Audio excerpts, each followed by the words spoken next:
আসসালামু আলাইকুম। আজকে রেসিপিতে আপনাদের দেখাচ্ছি বিকালের জন্য ঝটপট একটি মজাদার নাস্তা।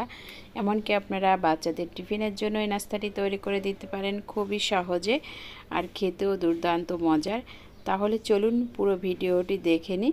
প্রথমে এখানে 1 কাপ ময়দা নিয়ে নিলাম, আপনারা চাইলে আটাও দিতে পারেন।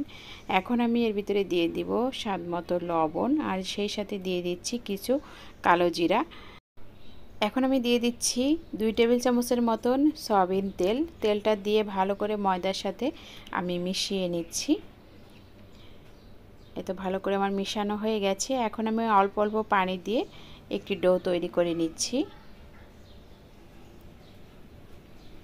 এই তো ডোটি আমার তৈরি করে নেওয়া হয়ে গেছে। এখন আমি আবার তেল মাখিয়ে কিছুক্ষণ এভাবে রেস্টে রেখে দিব 5 মিনিটের জন্য।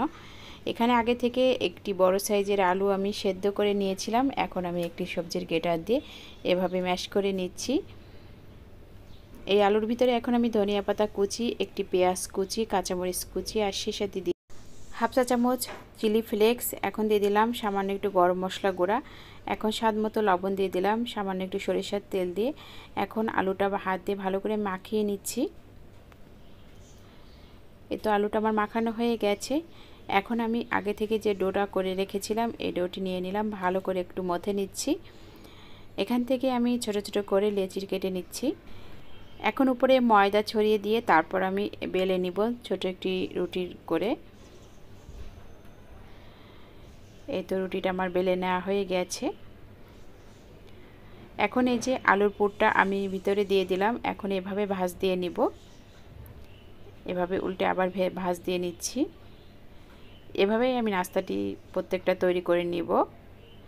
এই তো আমার একটি নাস্তা হয়ে গেল। এভাবে সবগুলো নাস্তা আমি বানিয়ে নিয়েছি। খুবই সহজে আপনারা নাস্তাটি এভাবে তৈরি করে নিতে পারেন। তারপর আমি এই তো প্যানে দিয়ে দিলাম, আগে থেকে তেলটা আমি গরম করে নিয়েছি। এখন আমি ভেজে নিচ্ছি একটু মিডিয়াম আছে। এভাবে আস্তে আস্তে এই নাস্তাগুলো এখন ভেজে নিতে হবে। এখানে আমার ভাজা হয়ে গেছে, এখন আমি নামিয়ে নিব। বিকালে চায়ের সঙ্গে আপনারা এভাবে ঝটপট করে এই নাস্তাটি তৈরি করে নিতে পারেন, খেতে অসাধারণ লাগবে। এমনকি বাচ্চাদের টিফিনের জন্য আপনারা বানিয়ে দিতে পারেন।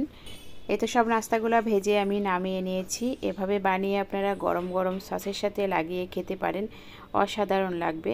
বিকালে চায়ের সঙ্গে বা বাচ্চাদের টিফিনের জন্য একটা পারফেক্ট নাস্তা রেসিপি। আশা করি সবার কাছে এই রেসিপিটি ভালো লেগেছে। ভিডিওটি ভালো লাগলে সবাই একটি লাইক দিয়ে আর ভিডিওটি শেয়ার করে দিবেন, আর আমার পাশে থাকবেন। সবাইকে অনেক ধন্যবাদ।